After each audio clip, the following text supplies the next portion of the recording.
Permisi Bu, mau shopping, tapi ini juga mau tanya-tanya dulu Bu, soalnya ini apa namanya haidnya nggak lancar ya.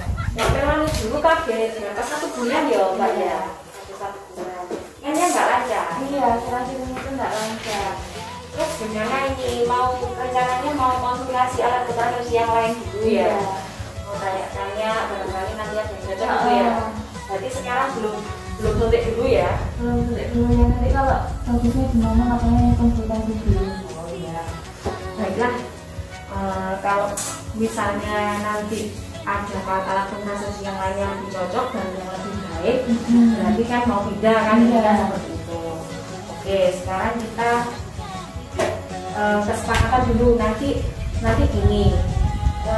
Sebelumnya sih saya menjelaskan singkat sih bisa, tapi kan semua itu kan harus dijelaskan lebih rinci dan dipahami oleh ibu. Jadi kalau misalnya saya langsung penjelasannya dia lebih bagus itu kok kayaknya kok nggak enak gitu. Jadi sebelumnya supaya sharingnya lebih jelas, saya dapat informasi baru tentang training counseling dengan menggunakan kamera.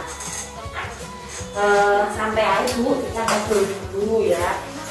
Ibu ini masih punya anak satu ya? Iya, masih punya anak satu. Terus kemudian anaknya usia berapa?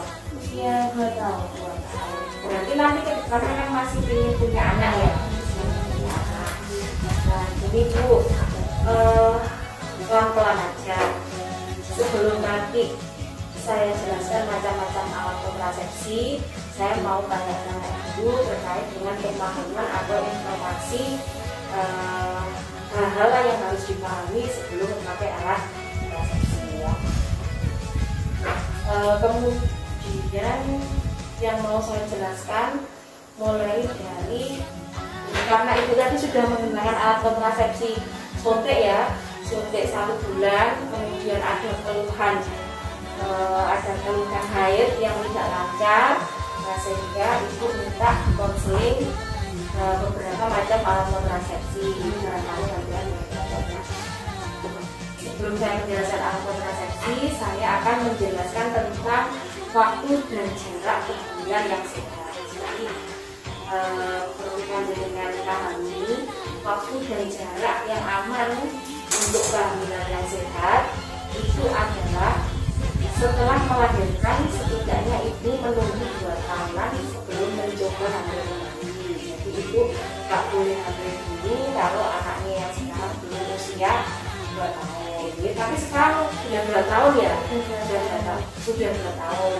Jadi ibu boleh hamil, namun kalau ibu belum menginginkan hamil ya nggak apa-apa memakai alat kontrasepsi. Kemudian setelah keguguran, ibu sebaiknya menunggu 6 bulan untuk hamil kembali. Kehamilan sebaiknya dimulai pada usia 20 tahun. Tapi ibu normal kan usia menikahnya ya di atas 20 tahun. Kemudian jarak kehamilan sehabis melahirkan dihitung dari melahirkan terakhir ke kehamilan selanjutnya. Akan aman bila berjarak 2 tahun. Kemudian menjarangkan kehamilan lebih bagus untuk kesehatan ibu dan bayi. Menjarangkan kehamilan memberikan orang tua memiliki cukup waktu dan memperhatikan kepada bayinya. Kemudian waktu dan jarak kehamilan yang sangat dekat atau kurang dari 2 tahun dapat menyebabkan masalah kesehatan pada ibu dan bayi, dapat mengalami lahir prematur, berat badan lahir rendah, dan juga kematian pasca. Kemudian wanita berusia lebih dari 35 tahun dan sudah mengalami 5 kehamilan memiliki resiko lebih tinggi saat berbayi, sehingga aturan-aturan ini harus diperhatikan oleh ibu. Barangkali nanti ketika anak sudah dulu anak cukup saja, kemudian bila 2 tahun ya. Kemudian saya akan menjelaskan kapan kembalinya masa subur jika kita menggunakan alat kontrasepsi. Perlu dipahami, wanita sehabis melahirkan tetap memiliki resiko untuk hamil kembali walaupun belum mengalami menstruasi. Makanya segera setelah melahirkan harus menggunakan alat kontrasepsi. Kemudian wanita sehabis melahirkan akan kembali subur saat dia mengeluarkan sel telur. Bila tidak menyusui dengan ASI eksklusif, ovulasi mungkin terjadi antara 4-6 minggu setelah melahirkan. Jadi wong Jawa bilang setelah 40 dino atau 40 hari pasca melahirkan, kalau ibu tidak menyusui ASI eksklusif, itu akan terjadi kehamilan. Untuk mencegah kehamilan yang tidak diinginkan, sebaiknya ibu segera memilih salah satu metode kontrasepsi pasca persalinan. Kemudian ibu yang tidak menyusui bayinya dengan eksklusif akan lebih cepat mengalami kembali masa subur. Jadi misalnya ibu tidak menete'i, kemudian tidak KB, subur cepat dan akan terjadi kehamilan. Tapi kalau ibunya menete'i secara eksklusif, angka kesuburannya akan mundur dan ibu tidak akan hamil. Makanya orang Jawa bilang bahwa kalau zaman dulu tidak memakai alat kontrasepsi, tapi jarak anaknya kan 2 tahunan karena dia menyusui ASI eksklusif. Juga sama ini sekarang kan pakai subur sehingga tidak eksklusif dan kemudian baru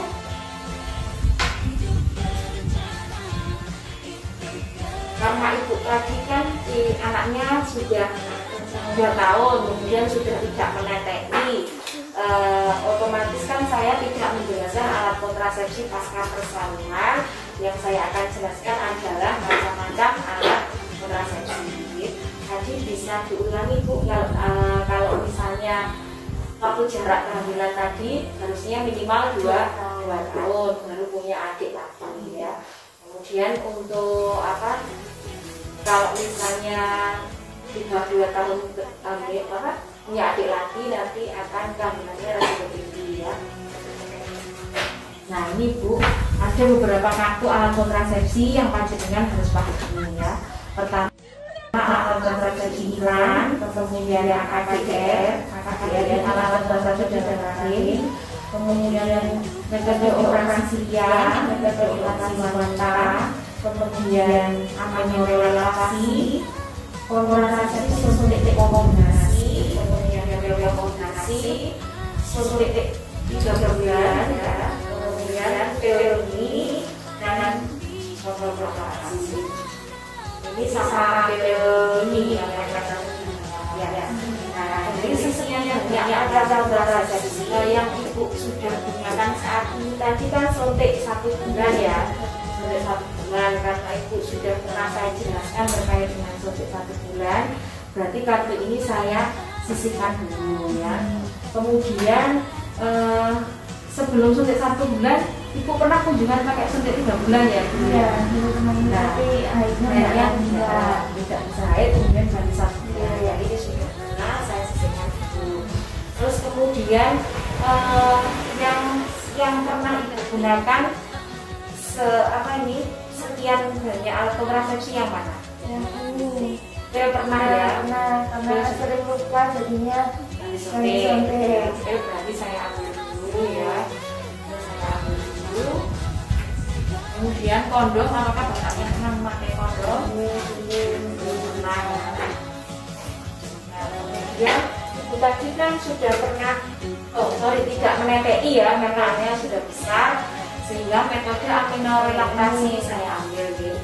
Karena metode aminorelaktasi ini Bu, kalau panjenengan belum paham nanti bisa menginformasikan ke saudara atau siapa. Metode aminorelaktasi itu adalah KB alami. Jadi misalnya ibu menete'i eksklusif sampai 6 bulan dan ditandai dengan ibunya nggak menstruasi, menete'i terus nggak menstruasi, itu dianggap ibu sudah memakai alat kontrasepsi, namanya KB alami. Jadi ibu tidak akan hamil. Tapi kalau susunya sudah diperes, diganti di botol, kemudian ibu bekerja diminumkan, itu dinamakan sudah bukan metode aminorelaktasi. Jadi itu bisa terjadi kehamilan dan ibu harus memakai alat kontrasepsi selain metode aminorelaktasi. Ya, ini kayak zaman dulu, zaman mbah-mbah dulu itu kan nggak nggak ada KB, zaman dulu kan nggak ada KB, makanya terus nggak ada susu botol. Zaman dulu nggak ada susu botol, sehingga zaman nenek moyang kalau menetei bayi selama 6 bulan tanpa ditambah susu botol itu otomatis tidak akan hamil lagi. Makanya kalau zaman dulu itu mesti rutin usia kakaknya sama adiknya mesti 2 tahun punya adik, 2 tahun punya adik, karena zaman dia sama zaman sekarang beda. Kalau zaman sekarang emak-emak milenial kan itu susunya susu botol ya, susu. Nah yang bekerja susu botol, sehingga ini tidak mempan, metode ini tidak mempan, sehingga harus pakai alat kontrasepsi yang lain ya. Nah ini Bu, nah karena ibu itu masih menunda kehamilan, ini kan masih punya anak 1, lah otomatis kan maunya kan mau punya anak lagi gitu loh. Sehingga 2 metode alat kontrasepsi ini saya ambil dulu. Ini metode kontrasepsi wanita, ini metode kontrasepsi pria. Nah ini operasi semua, jadi ini tidak boleh digunakan pada ibu yang masih ingin punya anak ya. Nah, karena kalau sudah pakai ini nanti sudah nggak bisa punya anak. Nah ini tinggal 2 ini Bu yang belum pernah panjenengan gunakan. Nah ini saya terangkan dua-duanya apa, satu sudah dipilih, sudah paham? Dua-duanya sekarang.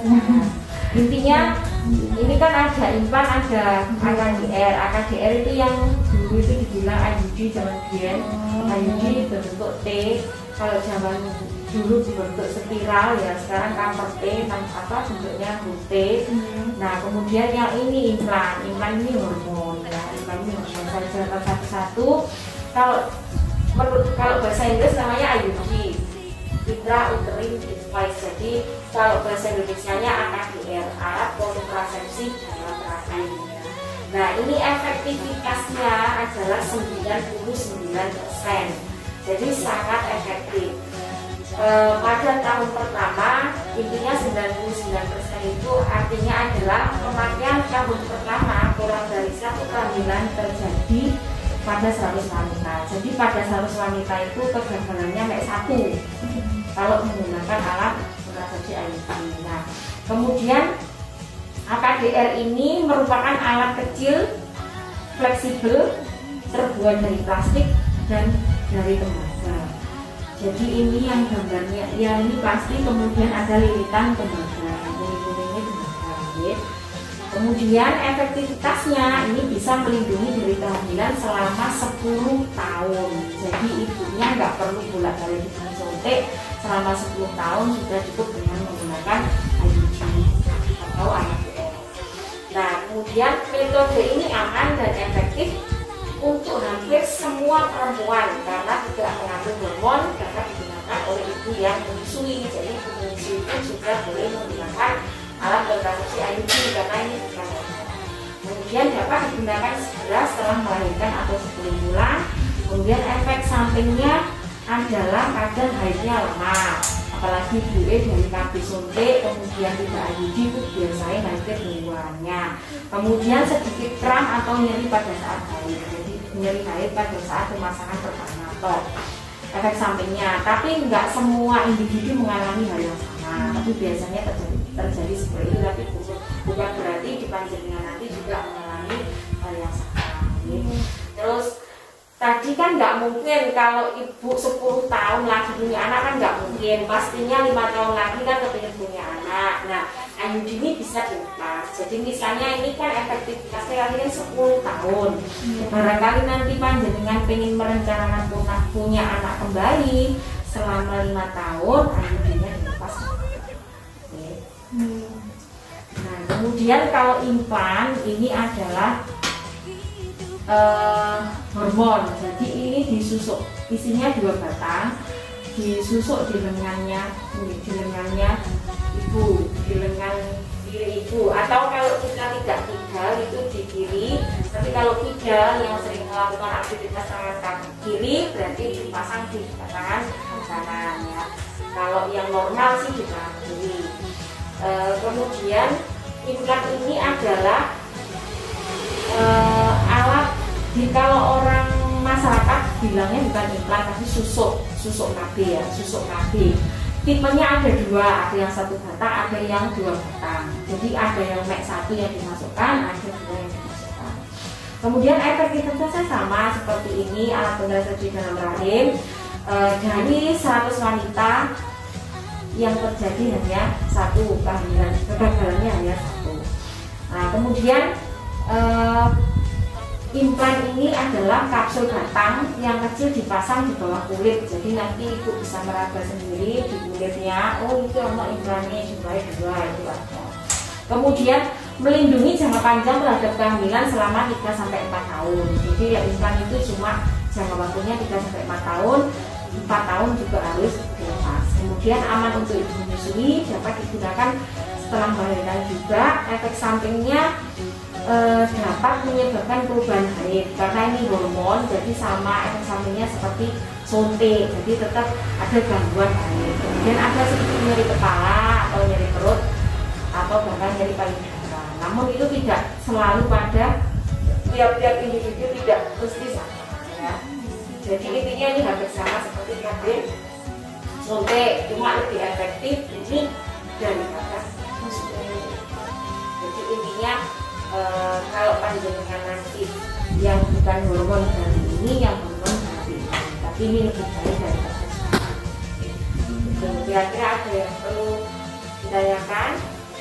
Mau pasnya bikin Oh ya, kalau yang ini nanti pemasangannya kan dengan cara dibius, dengan cara dibius, kemudian setelah dibius disuapin terus dimasukkan alatnya, ada alatnya untuk memasukkan kapsulnya ini di bawah kulit. Tapi enggak bekas ya, bekas sedikit tapi enggak kelihatan kan di bawah, di lengan bagian bawah, jadi enggak mengganggu. Kalau yang enggak berhijab enggak mengganggu apa ya, ingin pakai hijab itu enggak kelihatan karena terlindungi atau di bagian dalam lengan, jadi enggak apa-apa. Terus kalau ini nggak perlu dibius, kalau ini perlu dibius karena kan nggak ada apa ya, nggak mau nih, jadi kan harus dibuka. Kalau yang di sini ini kan langsung di rahimnya ibu, jadi wes ada tempatnya, tinggal apa memasuk. Jadi waktu itu apa pas melahirkan itu juga bisa langsung dipasang. Bisa langsung. Nah ini yang ini langsung di rahim. Ini masuk di rahimnya, ini yang akan di Sampai kalau lepasnya terus ibu, kalau misalkan lepas mau pengen punya adik lagi makan. Ini nanti tetap ini kan dimasukkan ke sini, terus dimasukkan ke vagina, langsung ke rahim, terus pada saat mau dilepas ya sama, nanti di apa? Bahkan kemudian dimasukkan alat untuk membuka serviks atau untuk membuka vagina, kemudian kelihatan benangnya ini ya, kemudian benangnya di. Jadi yang mitos, kalau mitosnya IUD itu kalau dibuat hubungan seksual itu biasanya katanya benangnya terasa, sampai terasa benangnya, tapi itu tidak terasa, sebenarnya tidak terasa, cuma mitos saja. Nah kemudian apa? IUD ini dipasangnya kapan lebih mudahnya, dipasang pada saat haid hari kelima. Jadi pas rahim ini dalam keadaan pas haid kan rahimnya kan agak ombo, agak apa, ini agak lebar. Jadi pada saat dimasukkan alat itu tidak mengalami nyeri. Mana kira-kira setiap mana? Tidak harus sekarang, nggak apa-apa. Karena kalau saya ngasih gambaran apa ini kembalinya suntik itu kan mesti saya kasih jeda, jadi nanti bisa diobrolkan sama suaminya dulu karena panjenengan sudah mendapatkan informasi, barangkali nanti perlu diobrolkan sama suami kira-kira yang cocok nah gitu ya. Jadi kira-kira ada yang sudah dipahami apa belum ya? Jadi tadi intinya kalau yang ini tadi kan kemungkinan kecil untuk haidnya kan masih bisa lancar, kalau ini kan bersama panjang itu tadi. Ya, alhamdulillah. bilang kalau sudah paham, panjenengan sudah paham, berarti kartu-kartunya saya dulu ya. Berarti ini kan tidak saya isi dulu, panjenengan tidak sampai dulu. Jadi nanti musyawarah dulu sama suami kira-kira apa yang mau dipilih ya di antara iklan atau anjing. Terus untuk sang di rumah, karena tadi panjenengan sudah saya jelaskan, tapi biar lebih pas nanti bisa ngobrol sama suami. Saya bawain brosur tentang ini ya, ini ya. Tapi karena tadi yang setnya kan ini RB Adjit atau AKDR, tapi nggak apa-apa, nanti tak bawain juga yang satu hitam, yang satu AKDR. Nanti bisa ini kartunya tak kembalikan dulu, nanti bisa itu apa musyawarah sama suami kira-kira yang tetap bagus ini.